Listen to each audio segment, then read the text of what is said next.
যাদের দলের প্রধান নেতা গণ্য ইসলামের জ্ঞান সম্পর্কে গণ্যমূর্খ, যাদের দলের প্রধান নেতা ইসলামের জ্ঞান সম্পর্কে গণ্যমূর্খ, এরা কিভাবে জানবে যে 72 দল মুসলমান জাহান্নামী হবে? রাসূল করিম সাল্লাল্লাহু আলাইহি ওয়াসাল্লাম বলেছেন, বনি ইসরাইল ইহুদি খ্রিস্টানেরা ধর্ম নিয়ে দলাদলি করে 72 দলে বিভক্ত হয়েছিল, আর আমার উম্মত মুসলমানেরা 73 দলে বিভক্ত হবে।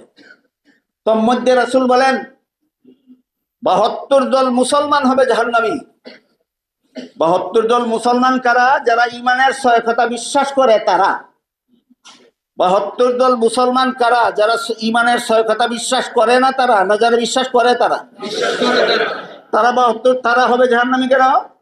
কারণ তাদের ইমান আছে, আকীদা খারাপ। এই হাদিসটা যাদের বুঝা নসিব হয়নি, যাদের দলের প্রধান নেতা ইসলামের জ্ঞান সম্পর্কে গণ্যমূর্খ, যাদের দলের প্রধান নেতা ইসলামের জ্ঞান সম্পর্কে গণ্যমূর্খ, এরা কিভাবে জানবে যে 72 দল মুসলমান জাহান্নামী হবে? সহায়তা বিশ্বাস না করার কারণে, না আকীদা খারাপ হওয়ার কারণে। তোমাদের আকীদা খারাপ, তোমরা বুঝবা পারবে, তোমাদের আমিরই তো গণ্যমূর্খ। এবং তোমাদের দলের প্রতিষ্ঠাতা নেতা যেটা, এটা আরো জঘন্যতম গণ্যমূর্খ ছিল। সে নিজের বিভিন্ন লেখায় স্বীকার করেছে, আমি জাগতিক বিদ্যার দিক দিয়েও পর্যাপ্ত পরিমাণে বিদ্যা অর্জন করার সুযোগ লাভ করতে পারিনি, আমি ইসলামী শিক্ষার ব্যাপারেও পর্যাপ্ত পরিমাণে ইসলামী শিক্ষা অর্জন করার সুযোগ লাভ করতে পারিনি। তাহলে সে একজন জাগতিক শিক্ষায় শিক্ষিত ছিল, না ইসলামী শিক্ষায় শিক্ষিত ছিল, উভয় শিক্ষায় গণ্যমূর্খ ছিল? গণ্যমূর্খ ছিল।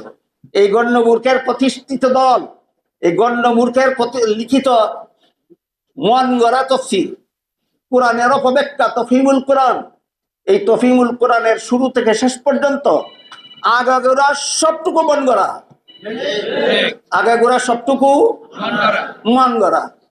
এই মন গড়া তফসির তফহিমুল কোরআনের সূরা নাসরের ওয়াস্তাগফিরহু শব্দের অপব্যাখ্যায় সেই গণ্যমূর্খ আবুল আলা মওদুদী গণ্যমূর্খ পরিষ্কার ভাষায় লিখেছে, মুহাম্মাদুর রাসূলুল্লাহ দায়িত্ব পালনে ত্রুটি করেছিলেন, এই জন্য আল্লাহ তাকে ক্ষমা প্রার্থনা করার নির্দেশ দান করেছেন।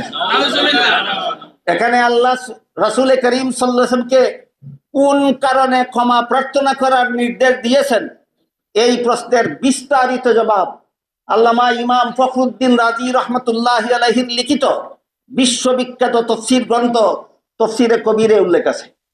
উলামায়ে কেরামকে অনুরোধ করে বলবো, আপনারা সেই ওয়াস্তাগফিরহু শব্দের তফসিরটা সেই তফসিরের কিতাবে দেখে নিন, তখনই আপনাদের পরিষ্কার হয়ে যাবে আল্লাহ কোন অর্থে বললেন নবীকে মাপ চাইতে, আর মওদুদী এবং মওদুদীবাদীরা নবীকে কোন অর্থে মাপ চাওয়ার, গুনাহ অর্থে মাপ চাওয়ার ব্যাপারটা ব্যবহার করে।